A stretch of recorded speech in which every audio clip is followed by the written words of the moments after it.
Welcome back, airheads and dragon head, little House of the Dragon heads. It's your boy Corey Ryan Forster, Lord Corey Ryan Forster. That is. I apologize. Along with the Lady Kirby Askew formerly of House Forrester. Yes, what it do? What's up, Kirby? Nothing, chilling. Yeah. Did you like this week's episode? Oh, we don't have to get into the rating yet, but how'd you feel? Instant reaction. I loved it. Good stuff. Loved it, okay. loved And it, what's the episode called? The episode is called. It's fine. I'll cut this. That was literally the dumbest thing I've ever done. Yeah. No. No, it's not. No, it's not. No. You punched me in the nose at a Jimmy Buffett concert and made me bleed. Little House of the Dragon, episode 5 is titled "We Light the Way." There you go. And now what we're going to do, like we did last week, is we're going to give you everything that happened in the episode, lightning round, before we then break down scene by scene. So, lightning round. Here we go.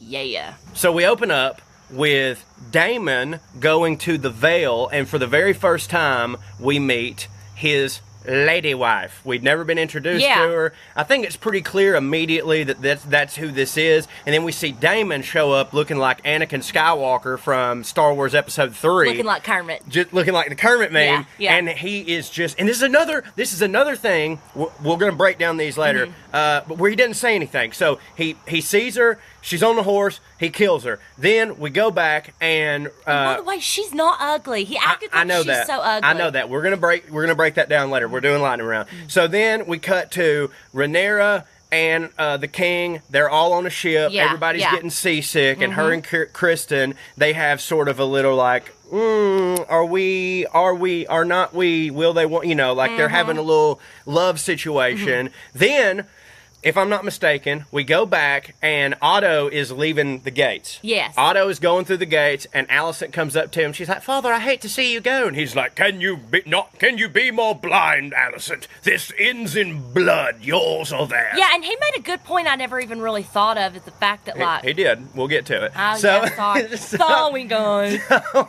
So womp womp. So Otto is leaving through the gates. And then we go back, and the family is in like their medieval SUV going to the Valerians so that they can propose a marriage between Laenar and Rhaenyra. Yes. I'm getting so good at names. Literally so good. I know. It's great. So good. Yeah, better than me. So they get there.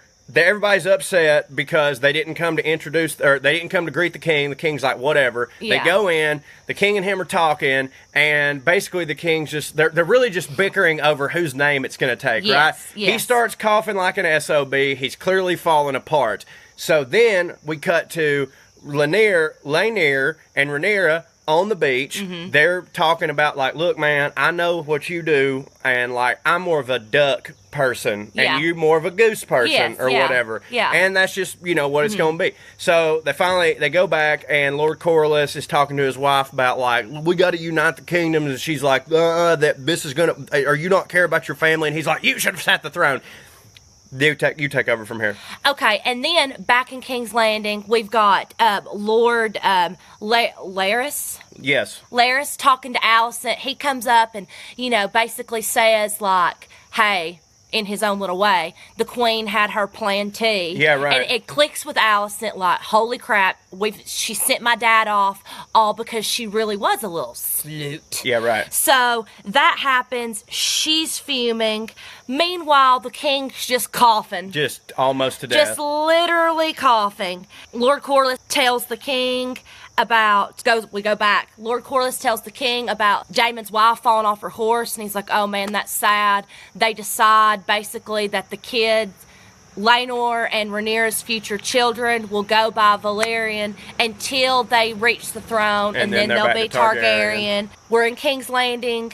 Alicent calls Sir Kristen into her chambers, and she like... I cannot wait to examine this scene closely. Yeah. And she asks him about Rhaenyra, and he's like, I did it. Yeah. And like, pull a Shaggy, bro. Yeah. Also, before that, while they're in the boat, Rhaenyra says to him, hey, like, I'm gonna live my life, like, you know, be my boo. And he's like, no, I'm not your whore. I'm not your whore. I'm not your whore. And then we, you know, get to the wedding festivities, 7-day festivities. They do their little dance. Daemon walks in after just being kicked out everywhere and still just comes in and he's just... like George Costanza in that episode of Seinfeld where he leaves work, quits, and then shows back up Monday and they're like, didn't you quit? And he's like, I don't remember that. And meanwhile, they're all just at the table, and Viserys just looks at his dude and is like, just make a seat. Just do your thing. It's fine. Nobody respects me. He sits down, and it's just like this tension or whatever. All the like leading houses walk in. When House Valerian walks in, it is tough. Dun, dun, dun. Yes. House Lannister comes in. They, you know, all these major houses, the high towers, you know, of Old Town. Lady Alicent comes in the middle of Viserys' speech, which he has this dumb moment. Did you see people saying that she was wearing a Princess Fiona dress? Yeah. Alicent in the Fiona fit. That was so good. So she walks in. They all stand up. Meanwhile, Daemon's just like, "What up? How you doing?" So she has this awkward moment with Rhaenyra. It's like, oh my god.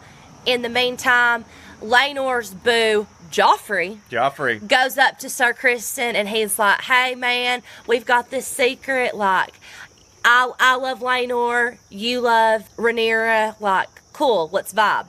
Yada, yada, yada. A melee happens. Yeah, well, they're all dancing. It's this big crowd. Viserys is just trying to eat his lobster and just literally not die and just have some happiness and peace in his life, for God's sake. So there's a melee. Sir Criston basically smushes Joffrey's head, much like the Mountain did to Prince Oberyn, you idiots. Oberyn Martell. Prince Oberyn. He was a snake. The Viper. The Viper. Yeah, he was a snake. Yeah. Much like the Mountain did to, what the fudge is his name? Oberyn Martell. Prince Oberyn. I'll put it in post. I don't know. He was from Dorne. I'll put it in post. So he smushes his head, and then we cut, and they're having like an impromptu ceremony. Like, let's just go ahead and get this wedding over. The king passes out. We pan back, and the blood of Joffrey was still present on the floor to show you how quickly something like that had happened. And a rat the size of a cat starts drinking it. A New York rat starts drinking it. And end of show. There we go. And you did phenomenal. Oh, no, you did phenomenal. And now, let's take a closer examination of the first couple scenes. All right, so let's talk about Daemon in the Vale. Yeah, so this is another, I think I brought this up in the recap, this is another example of how much Matt Smith can eat with no words. He doesn't say anything. He's all acting with his face. He's super menacing. I've got a couple questions about this. So, he's clearly going to kill her. Like, she knows this. Mm-hmm. She's even like, oh my God, is somebody going to help me? It clicks with her. It clicks with her because she's like, well, how are you possibly going to, you're going to kill me. You want to get with Rhaenyra, you're going to kill me. She reaches for her sword, and then her horse does just kind of kick her off, but he like kind of... It did. Are we to believe that he pushed the horse over? The force is with him. He's like vibes. Super vibes. He knocked the horse over with vibes, and then she's on the ground. And here's what I want to know. First off, he does this weird thing where he goes and just kind of puts his foot. I think he did that to her to show, I'm in the control here. Look how easy I can crush you. Right. But then he goes, she's not dying. Well, she's broken some stuff. She has broken some stuff, but his end game is for her to die. And if he just like makes her fall and break some stuff, then like she's gonna get her posse to be like, yo, we got to ride on this dude, because those dudes were at that time leaders. They preceded the errands for the Vale. Like they could have. There's clearly beef. So he's just going to leave her there, it looks like, until she makes the fatal mistake that everyone makes in movies or shows. She just had to run her mouth. She had to be like, I knew you couldn't finish. She calls him a craven. Yeah, she calls him a craven. Is that a coward? A craven? Yeah, a craven. Okay. She calls him a craven and then, makes sort of like a premature ejaculation or whatever type joke, basically like you couldn't finish. Mm-hmm. And then he grabs a rock and, they don't show it, but he clearly beats her Obviously, he puts the rock on the ground and beats her head to it. Exactly, because everyone thinks that it was blunt force. That's a great call. Mm-hmm. That's true. Mm-hmm. So then, after that, Daemon... by the way, he flew there on a dragon, which I love because...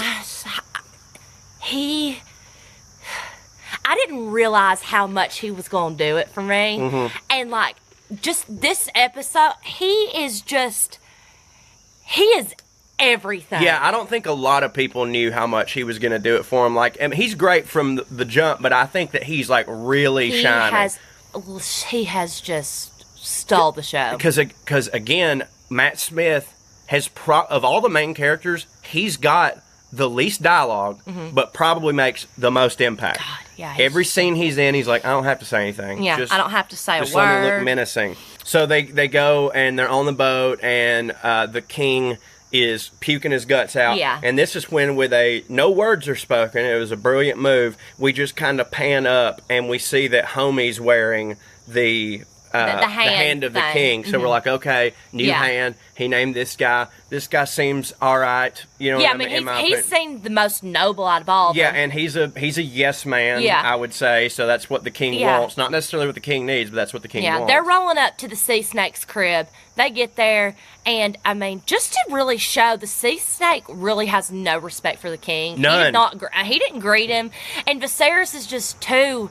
tired. So they're on the boat. We notice that there's a new hand of the king. Not really much happening other than that. It was the first 4 or 5 scenes are a minute and a half long. Mm-hmm. There's a lot going on. Mm-hmm. Basically, I think that whole scene was just to show us, look, there's a new hand of the king. Then we go back. Mm-hmm. And Otto, it's a gloomy, very typical English type day, and Otto is seen riding through the gates, looking defeated, I guess you could say. And as he gets to the gates, he stopped because here comes Rhaenyra. Alicent. Here comes Alicent. And Alicent comes out there and she's just like, Dad, I think you were wrong. Rhaenyra promised me that, she's still pure, whatever. And royals don't lie, Daddy. Yeah, and he's just like, it doesn't even matter. You just need to understand that if she becomes queen, there will be war in the kingdoms, and she will kill your children to make sure she can be queen. Otto is being pretty pragmatic. Otto is like, I understand the world that you want to live in. Mm-hmm. You want to live in the world where she's going to be the queen and everything's going to be fine. But the world that we live in, we tried that once. It didn't work. Yeah. They're going to rise up, and she is going to end up having to kill your kid because then she's the only one with a claim. I'll just tell you, if I was a viewer that started out the Game of Thrones fandom universe with this series, I would think, okay, no, Rhaenyra wouldn't do that. Exactly. Well, watching Game of Thrones and seeing what Daenerys ended up doing. Oh, yeah. Yeah. Otto probably has a good point. Otto has a great point. Yes, has Otto been scheming and conniving and yada, yada, yada. But he still wants the best for his daughter. Absolutely. He wants the best for his daughter. But the thing that he was scheming and conniving about was actually... what was best for the realm. What was best for the realm. Mm-hmm. Because, again, I wish that we lived in a world. We don't live in Game of Thrones. I wish that was a world where it's just like, yeah, we'll have a queen, whatever. It's not. Mm-mm. He knows that. Mm-hmm. So Otto is basically like, look, I would love to be a bleeding heart progressive like y'all. Mm-hmm. That would be a wonderful world to live in. That's not the world that we live in. Mm-hmm. So is you making a point worth not only thousands of people dying, but the closest people to you that you love, because that is what's going to happen. Yeah. Mm-hmm. So again, Otto was kind of sneaky, but everything he was doing, it's like, yo, dog, he's right. No, I just don't understand the whole thing about wanting to be the queen. Be the spare, eat some grapes and cheese. Oh my God, absolutely.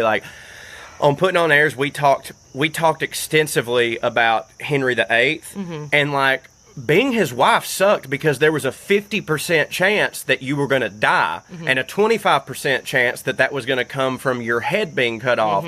But all his his harem, they just, as you said, ate grapes, got their boobies felt up every now and then, and then like whatever. That's the thing too with Kirsten that we're going to get into. It's like, dog, is that the next scene? On their way to they're taking their, as I said, their medieval SUV to see the snake family, the sea snake and the snake prince. Yeah, Lord Corlys doesn't greet the king, and it's like and all of them are just like, what is the meaning of this? The meaning is that he doesn't have respect for the king. And nobody does. Like, you see that throughout... I do, Viserys. I do, me too. But you see that throughout the whole... They do such a good job of letting you know nobody respects this king. Between this right here and what we're going to talk about later, people just coming in late while he's talking. And him just being like, it's whatever. Yeah. He basically comes and he proposes the marriage. He's like, we should join our houses. Y'all, the Valyrian is our greatest ally. And instead of just being like... Oh, what an honor. What an honor. Our kid is going to be the king consort. He's like, okay, but we must discuss terms. And he's like, what do you mean? And he's like, well, like, what last name are they going to have? And it's like, they're going to have my last name because I don't know if you've heard, I'm the king. You know what I'm saying? And he's just like, I don't know about that. And then, this is where Viserys sort of earns his no respect. He doesn't just go, that's how it's going to be. He compromises. He just wants to be bros with everyone. I know he does, but like a good king, I think, compromises in some situations, but all he's got to do is say, okay, take it or leave it. Do you want your kid to be king consort or do you not? That just shows his desperation for Rhaenyra. Well, and for Rhaenyra to go ahead and get the marriage going. Right, that's true. And he's like, okay, look, they'll be Valyrian when they're born, but then as soon as they come of age, they will reign as Targaryens, and the dragons will reign for another 100 years. And I thought when he said another 100 years, I was like, most of the time people in this situation say thousands. 100 years, he's like, probably just 100. Yeah. We don't know how this is going to go. Yeah, exactly. Sea Snake is just like, okay, that is an equitable compromise. Then Rhaenyra and Laenor are on the beach. They're walking. It's a little notebooky type moment. She's just like, basically, they're doing a really good job of illustrating to you that he is gay without her saying it to him, without him saying it to her. They use this metaphor. She goes, I prefer roasted duck to goose. And he's like, yes, and I like goose. And she's like, I've always found it a bit too greasy for me. It reminded me of the scene in Schitt's Creek. Oh, with the wine, Yep. You know, and he's like, you know, she's like, I just assumed that you only liked white wine or whatever, and he's like, I like both, whatever. Yeah. I liked that metaphor. I liked the acceptance that they were at peace with, we know, like, hey, this isn't what we choose. Like, in a perfect world, you and Joffrey would get to be together, but we don't live in a perfect world. And I'd be with Sir Kristen. We don't live in a perfect world. And basically, like, they were going like, we can be together and still both be happy. Yeah, it's because this is a political arrangement. The best situation because they grew up together and they love each other. However, this is exactly the situation that Princess Diana and Charles were in. The exact same situation. She knew that he loved Camilla Parker Bowles, and they were basically just like, look, we have to do this, so can you just be cool with it? And she said she was, and then we saw what happened. She was not. So... Now, granted, this is a completely different situation because both people are of agreement and one of them has a completely different sexual orientation that we all know that you can't change. So it is different, but I don't know. And then they go back. They've agreed to the terms. Everything's hunky-dory. Sea Snake and his gorgeous wife. She's the prettiest on the show. She's the prettiest on the show. She is absolutely beautiful. Like, she commands the room. She does. I just think that strong jawline and chin. Oh my God. She's just gorgeous. She's so pretty. She's so pretty. So she's so pretty. I can't get over her. They're going through another situation where basically I think what he's saying to her is like, I know what we just said about them taking their name, but like, no, we Valerians are going to rule. You should have been on the throne. And she's like, I've already let it go. You should let it go. She's sort of being Otto in this situation where she's like, all these things you want are very prideful, and I don't think you understand how many people are going to get hurt. Can you just accept that your son is the king consort. I think that's pretty good. You just walk away from the table. You hit Black 9. Yeah, like that's literally like so good. It's great. And then Laenor and Joffrey are then on the beach, and they're sitting there on the dunes having a very romantic moment. Laenor is not upset about this arrangement, but you can tell he's wishing that the world didn't have to be this way. And Joffrey is like, so excited. This is the literal best thing that could ever happen to us in our circumstance. Because in his mind, and this is true, he's like, we couldn't be together anyways. Yeah. Like, no matter what, we were going to have to be each other's side piece. And now it gets to be you being the king consort, which means we're going to have the best guards. We're going to have the best life. Like, this is amazing. And then I'm pretty sure that he, like, suggests to him that he will be his personal Kingsguard. Yeah, well, probably. I think he did do that, and it makes sense because the Kingsguard, you know, like Sir Kristen's all upset about, they vow, you know, a vow of chastity and stuff. So, in other words, no one's going to question the fact that I'm not getting married. Right. So, like, I'll be your boo thing. Exactly. It's a Jaime thing. It's perfect. And it's literally Jaime and Cersei, except that they're gay. And he also basically lets him in on, he's like, you know, clearly Rhaenyra has someone too, and we really just need to figure out who that is. So which it's like, you don't have to figure it out. You don't, right. It's pretty obvious. Well, then in classic television fashion, when he says, we've got to figure out who this paramour is, it cuts to Sir Kristen. Sir Kristen, and they're on the boat, and this is the, first off, tough episode for Sir Kristen. I mean, he goes full, like, Ted Mosby from How I Met Your Mother. He was dumber than Recon, not knowing how to just zigzag. Oh my God. I know, which, for the record, I love Josh Radnor and How I Met Your Mother, but you understand what I'm saying about Ted Mosby, and that, like, he becomes this helpless romantic in a situation that doesn't call for it. And Ted Mosby / Ross Geller. I was going to say Ross, too. So he looks at her and he's like, you don't have to do any of this. I remember, and I'm paraphrasing hardcore, but like, I remember back in the days when I would sell the spice ships, and like I would see oranges and it was neat, and I never knew where I was going, and you could just do that. We could just leave here and never be seen again. And no one would ever question your platinum blonde hair.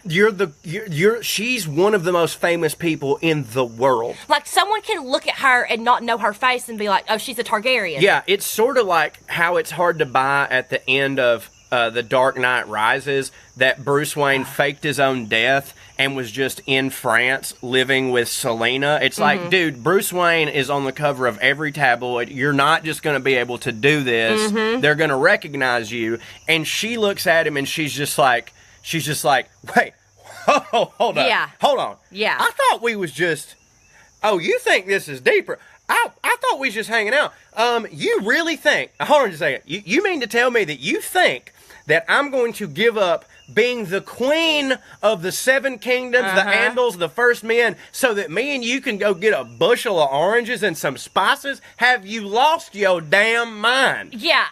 Sorry for scrolling on my phone, but That's okay. I had to read this tweet in this moment instead of waiting till the end of the episode because it's perfect. Sir Kristen thought Rhaenyra wanted to live like a commoner, and she said, baby, this platinum blonde press does not take care of itself.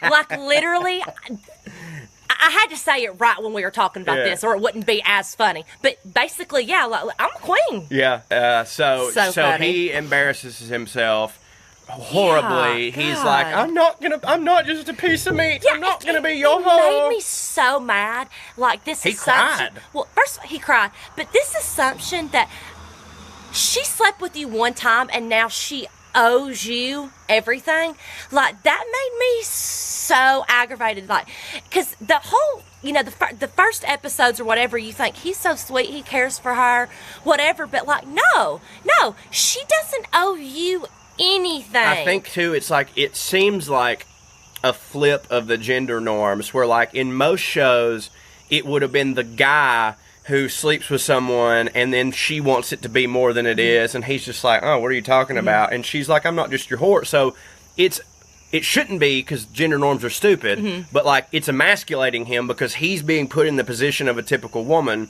But at the same time, women should also understand too, just because you sleep with somebody one time doesn't mean that they have to then drop everything to be and I mean, he's just being a dumb dude and thinking that, like, a woman can't just want to do it. Yeah. That means because, like, did you not realize that, like, she was just revved up from wanting to bang Damon? Yeah. And that's, like, she was thinking about Damon the whole time, buddy. I don't know if you know this. Yeah, she was. What happens next? So what happens next after that, so they get back, and Sir Criston is summoned by Alicent, the queen, and she's like... He's like, well, they tell him on the stairs, they're like, you've been summoned. And he's like, I just left the queen. They're like, nah, Alicent. And he's just like, dun, dun, dun. Oh, no.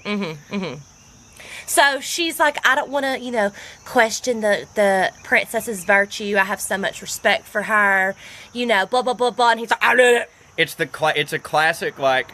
They used to do this on Frasier all the time, where they use dialogue that could be about two completely different things, and you know that one is talking about one and the other thinks it's about another, and then just like the moron that he... Like, this is why pleading the fifth existed. Don't say anything that can incriminate yourself. If he'd have waited 2 seconds, she'd have been like, did he bang Damon? And he could have been like, oh, no, that never happened. Yeah. But instead... Because she wasn't even thinking of Sir Criston. No, nobody was. No. But that's his, like... He's so wrapped up in this whole thing that everything's about him and her that he's like, oh, clearly they know. Clearly our love shines through and everybody can tell. Yeah, so he admits to it and she's like, what? And he's like, will you please just not disembowel me and just kill me clean? Just give me a clean death. That's it. And she's just like, you know what? She just doesn't... It cuts to, like, her just leaving that tension in the air, like, I'm not going to let you know. I'm gonna pocket this. Right, and I can't decide if she is now... double disgusted because she still believes that she just thinks that she did both of them. She did both of them, or if she's like relieved, like, oh, they got it wrong. Yeah, right. I can't decide which one. Now we are at the wedding. No, Viserys is just getting leeched. Oh yeah, right. They bring him in there, and this is when he looks like the most warmed over death that he's ever looked like. It's just poor Viserys. I know, dude. And so they're like, can we get him? I don't remember what the one thing that they suggest, and the Grand Maester is like, leeches. Leeches have always provided relief to the king. So what we'll do is we'll take the bad blood out of him, and we'll suck it and put it in a pot, and then the leeches will blah, blah, blah, whatever. Yeah, Viserys is mad because there hadn't been any wars or anything like, he's like complaining crazy about happened. peace. Yeah, when honestly, it should be noted that he's been a king during a peaceful time. Like, you that's can just something leave this off. Go, but I'm vibing with it. Okay, then vibe. Okay, I thought you didn't want it on. No, I don't know. What do y'all think? Go dogs. Go dogs, yeah. So he's just like, woe is me, whatever. I'm just gray and crusty and blah, blah, blah. I've had a peaceful reign. Everyone's happy. Yeah. Nobody's going to write a song about me. And it's like, okay, yeah, you've had a peaceful reign because you don't do nothing.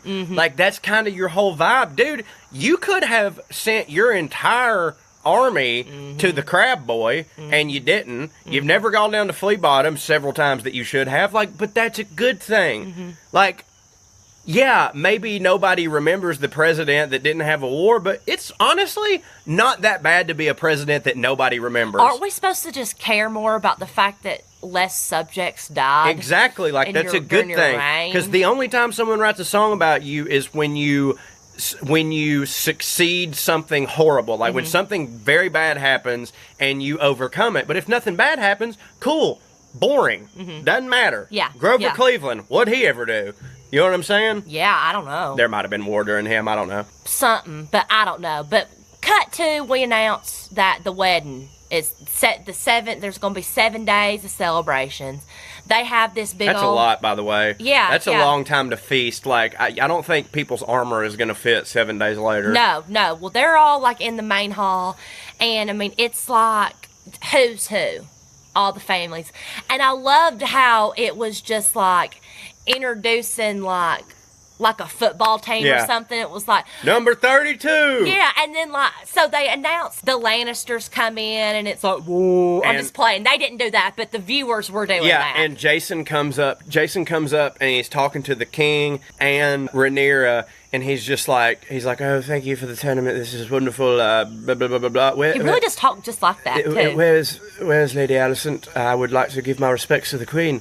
And he goes, she's still readying herself for the party. And he goes, yes, this is why women don't wage war. They'd be late to the battle. And the king just looks at him, and Rhaenyra just goes something like, always nice to see you, Jason. Yeah. And he's just like, he knows they don't like him, and he's just like, I'm just going to keep on going. I'm going to make a sexist comment about how queens can't do, or about how women can't do stuff to the future queen of the realm. He's just mad that she didn't want to ride away with him to Casterly Rock, where it's thrice the size of... Thrice. Thrice is just such a good word. Lest ye think it's twice. Thrice. It is thrice. Yeah. I bet a thrice baked potato would be pretty good.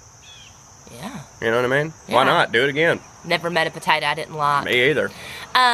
So, after the Lannisters, the Valyrians walk in, or is it the Hightowers? We'll say the Hightowers. The Hightowers, sure. Hightowers come in, and that's Otto's peeps, Alicent's family. Yeah. You know, they come in. They're from Old Town, which the former hand of the king. Which they end up being in charge of the Citadel. That's Old Town. So they come in. Then after that, the Valyrians come in, and just the drip. Oh yeah. Oh dude. They are swag. And Rhaenys It looks like a Supreme commercial. Rhaenys is literally a goddess. She could be a queen of the... She was born to do it, and they just lived in the wrong time.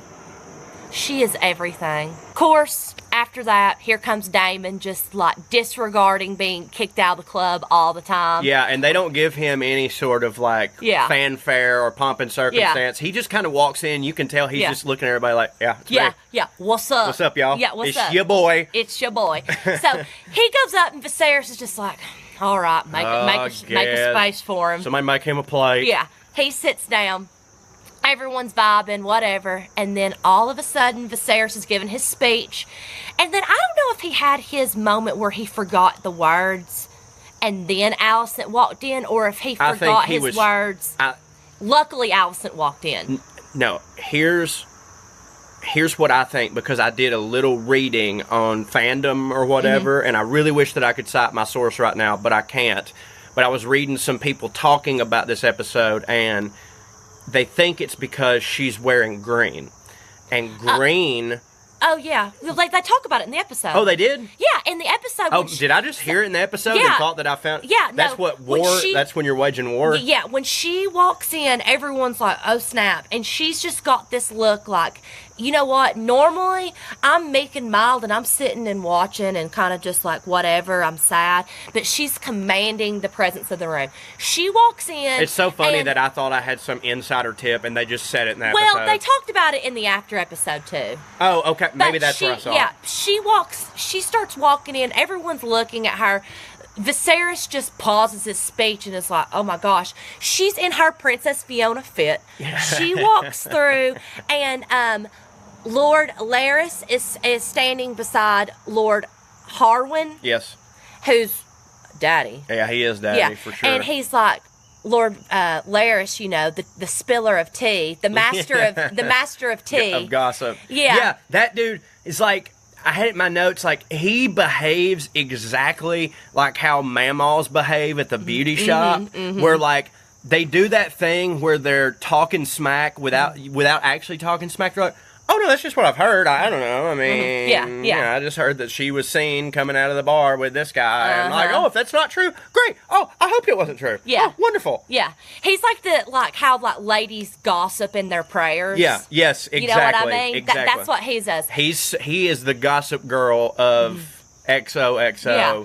So he says to Lord Harwin, like, hey, you know, whenever the beacon light shines, whenever Old Town and Old Town is where Alicent's from, where Old Town calls its banners to war, you know what light color that is? And Harwin was like, green. In other words, I'm waging war. I'm waging war against all y'all. Like, it's on. Like, Rhaenyra, you have taken away the one thing that I had here. Yeah. Which was my dad. And it is on, and I'm going to make your life hell. Because she really has had Rhaenyra's back and tried. No, she's been a good friend. Which, I mean... She didn't ask for none of this. No, she did not ask for any of it. And it's on. I mean, it was an intense scene, and it's like, oh my God. When she's walking up too, Daemon's like, I ain't standing up. Yeah, right. Daemon's just like, oh, you're here now too. Yeah, by the way, not to be this guy, but I already did the awkward entrance. Yeah. So you're kind of taking my shine away. Yeah, exactly. Like, you've already done that. Yeah, I've already proved to y'all that I don't have to follow the rules, so I'm just going to sit right here and eat my chicken leg or whatever I'm doing. His lady wife's cousin comes up to him. Yeah. And he's like, hey, so... Lord Royce? Yes. Yeah. Yes, of Runestone. Runestone, yeah. He's like, or the Vale. Yeah. And Runestone, I guess, is like the castle. Yeah. He's like, so, I mean, my cousin was an experienced rider and stuff, and now she's dead. Like, it's obvious you killed her. I'm accusing you. And he's accusing of murder, and Daemon goes, oh, yeah, about that. It seems I'm owed some money because I'm in it. Like, he's just like, oh, yeah, nasty business that. Yeah. The Runestones are mine now, right? Yeah, and the cousin is like, well, listen, it don't even matter if you're a Targaryen. And in Runestone, if you do something like this, like, we're going to hold you accountable. And Daemon is like, all right, well, up in King's Landing, we don't care if you're a bronze, see you next Tuesday. Yeah. Like, he's just like, oh, yeah, by the way, we didn't have any kids, so the Runestone is mine. That's mine. That's mine. Off with you. Yeah, off with you. Go ahead. And then, all right, cut to... the dance. The weirdest dancing I have ever seen. It was like a mix between synchronized swimming in the Olympics and a redneck hoedown where nobody's really touching. They're just kind of like doing the... At first, it's Rhaenyra and Laenor. And they started out. They started out, and then everyone's like, we got to get us some of this stupid dance. And so they start all doing their dance. Everyone is now having individual little conversations, much like we used to do at middle school dances. Yeah.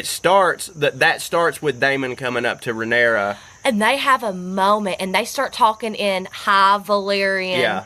And they basically about to make out. He touches her neck. It is the tension. Meanwhile, Viserys is just like, let me live. He is going to town on this lobster. He is eating in a way that is unbecoming of a king. Like, just rah, rah, rah, rah. Yeah. And so they start talking, and what's interesting is like, Rhaenyra had just 3 or 4 scenes ago told Sir Criston, like, do you think I'm going to give up being the queen for anything? Yeah. Then she sees Daemon. He kind of touches her neck. She gets the shivers all the way down her spine, and she's like, take me to Dragonstone and make me yours. I know, and it was so... romantic. Yeah, for sure. It's romantic. Why am I shipping the uncle niece thing? But it's a different universe. It's a different universe. But it's this intense moment. It looks like they're about to kiss. Viserys is like, God bless America. Oh, not only that, she also kind of calls Daemon on his bluff, where he's telling her all this stuff, and she's like, then do it. Like, just make me your lady wife. Yeah. And he's like, and he goes off, and then... Sir Joffrey. He goes up to Sir Criston, and he's like, hey, he tells Laenor, I figured out who her paramour is, because Sir Criston is just pining in the corner. Yeah. Like, just being just a little puppy dog, bitch. Yeah, he's literally looking like... when we were in middle school and there's a girl that you really wanted to be your girlfriend and she's up dancing with someone else and you're just sitting there on the chair sulking, like, why didn't she want to dance with me? And it's like, because you try too hard, you idiot. Yeah, like, just let her live. So he goes up to him and is like, hey, we've got this secret, like, this is cool, we're going to live happily ever after. He has no clue that, like, Sir Criston said, I'm not going to be your whore. Right. He thinks, like, this is perfect. Like, which he didn't have to go up to him. I would have just left it be, but whatever. Sir Joffrey is just on this high of, I'm getting to have this life that I really want. It's going to be awesome. So, interesting choice making him named Joffrey. I know. I think, because of that is, like, there could not be a more iconic character. Yeah. And if so your name's Joffrey, you're dying at a wedding. Yeah, there you go. And you would think that, like, they would save Joffrey would have been a Lannister, and that would have been like a family name. Of course, Joffrey was first of his name. So, but like, I just thought that was an interesting choice to call him Joffrey, maybe to get the viewer to be like, this guy's going to be evil, and then, pow, gets beat to death, because there's this melee. You don't see another thing. So one thing that's very Game of Thrones is that if there's a wedding, some terrible stuff's going to happen. Something that's very House of the Dragons is, you're not really going to see all of it. Like, we just know that there's a melee, and everybody starts screaming, and the king is just like, I guess I'll put down my lobster and cough up some blood. Yeah, you know? For real. So everyone's just, like, in the mosh pit, vibing, dancing, like, everything's cool. All of a sudden, you hear these screams, and the crowd just starts, like, surging, and we can't see, the viewers can't see what's going on. Viserys is just like...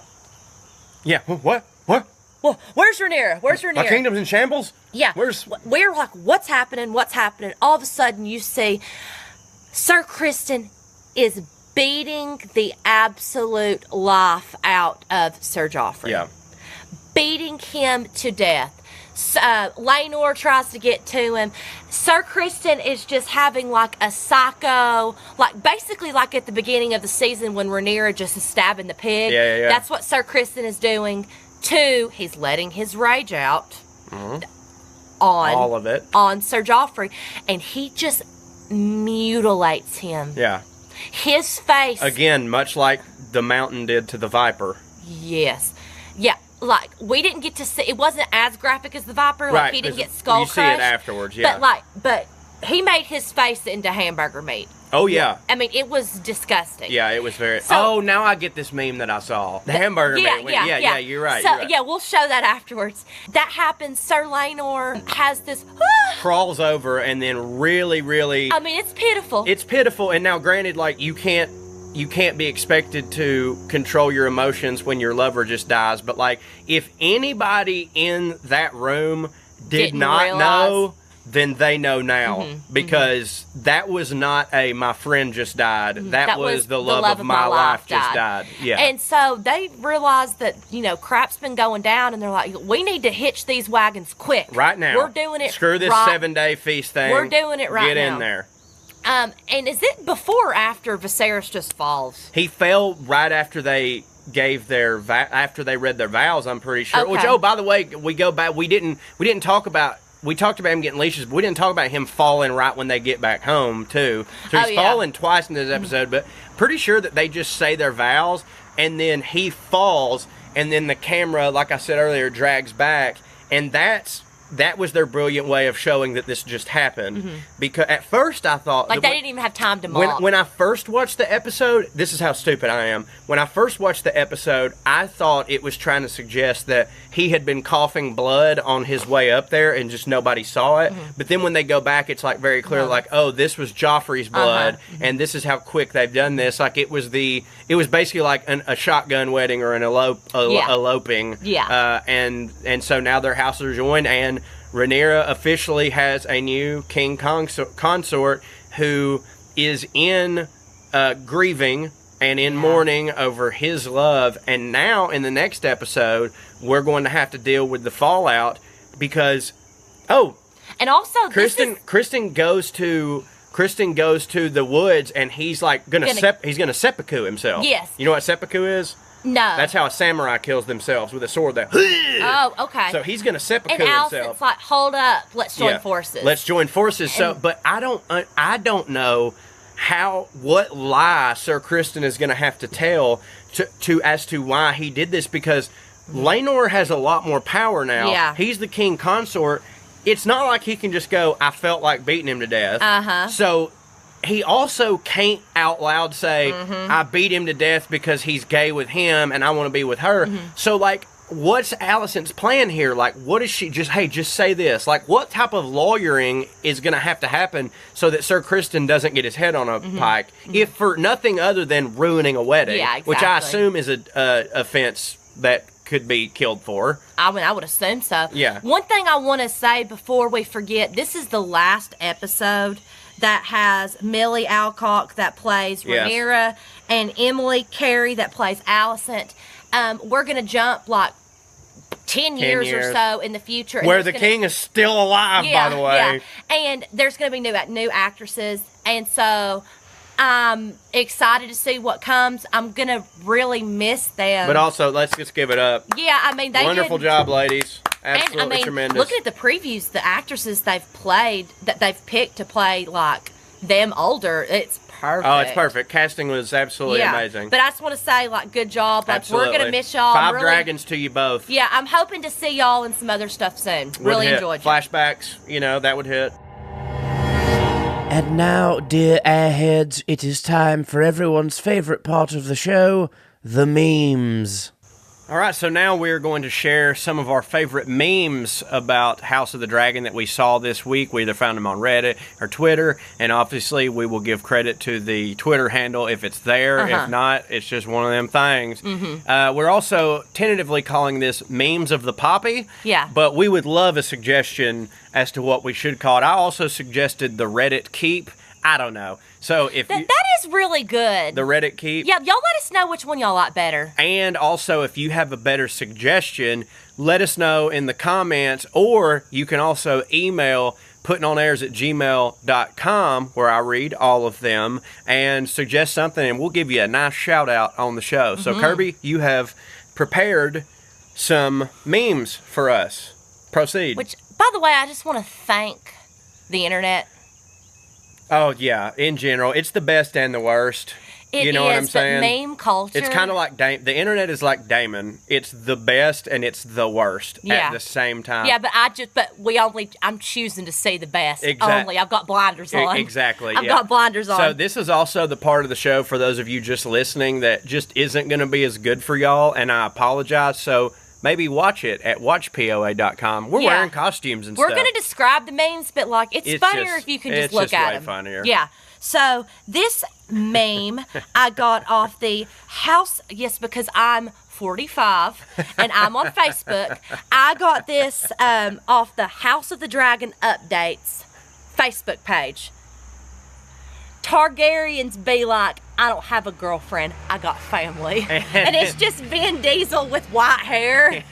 I thought that was funny. I love how much the I got family memes, of Fast and the Furious have grown. They've been tremendous. And this meme I really liked because it's, crossing my fandoms because I'm a big Friends fan. I mean, I'm basic like that. I love Friends. Rhaenys Targaryen and Corlys Velaryon while naming their children Lena and Laenor. If it's a girl, Phoebe. If it's a boy, Phoebo. Phoebe's the best, right? Oh, yeah. Or Ross. Actually, Phoebe or Ross. Yeah, I think Ross is the funniest. Yes, but Phoebe. David Schwimmer is one of the most underrated comedic actors of all time because no one has ever pulled off I think I'm cool, but I'm not, better than David Schwimmer. Yeah, that's true. It's unbelievable. That's true. It's unbelievable. So now this is off Twitter that I got off a BuzzFeed article on Facebook. At Athena119 on Twitter, she posted Daemon Targaryen at his wife's funeral, and it's just... it's the classic meme of the guy dude who looks like John Mulaney throwing dubs in front of a grave. Yeah, grave, and it's just like he's like, "What's up?" Yeah, hilarious. Like I said, from BuzzFeed Facebook article. At Cowpoke099, he said, "Man, Joffrey Lawnmouth is such an interesting character." Ground beef.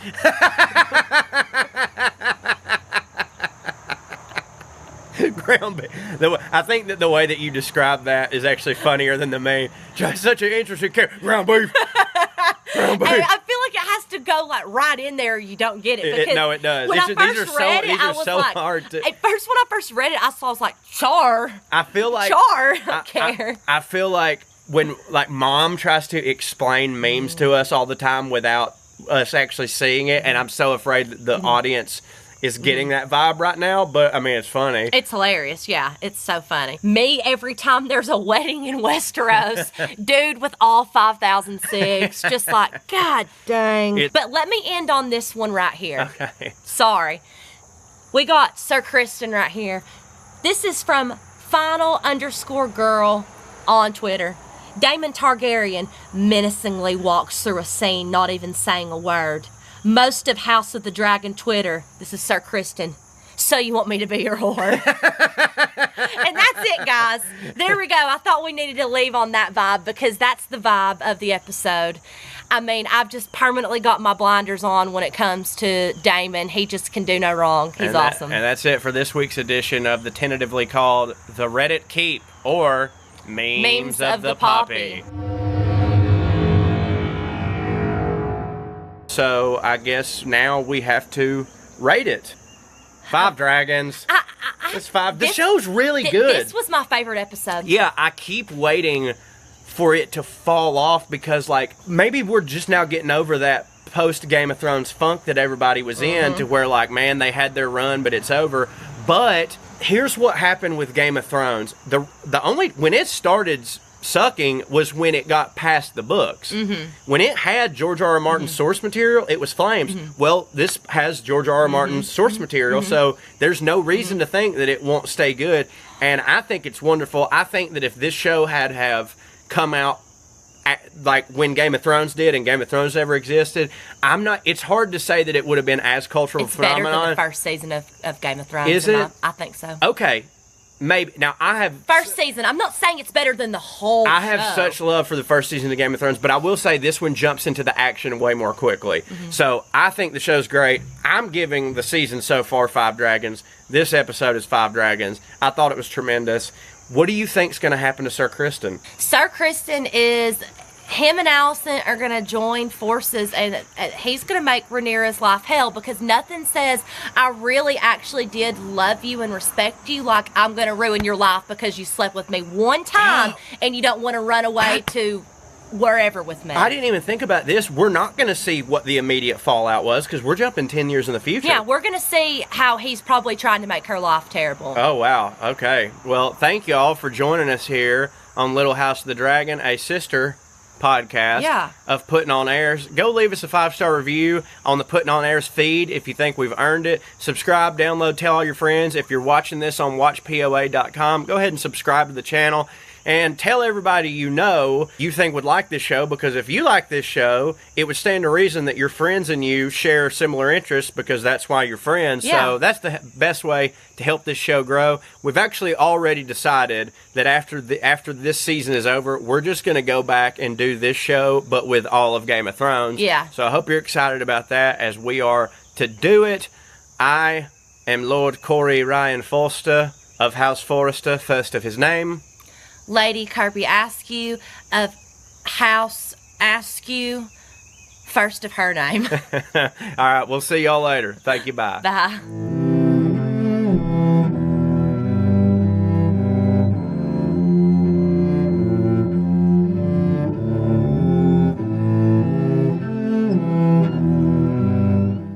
Hey, did you know that you could have gotten this entire episode early and ad-free over at CoreyWritesForYou.com?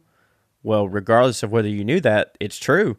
You could have. You can also get bonus podcasts and bonus audio stories and bonus essays and a whole lot of other stuff over there. It is my publication that I love very much. It is $5 a month, but if you can't afford the $5, please feel free to just email me at buttercreamcorey@gmail.com, and I will comp you, no questions asked. Doesn't matter if you're sick, out of work, on strike, or just got too many kids. However, if you can afford a subscription, that would really hit for me, because the more subscribers I have, the more cool things that I can do. That's CoreyWritesForYou.com. You may also hear me talking about PartTimeFunnyman.com. They're the same thing. Love y'all.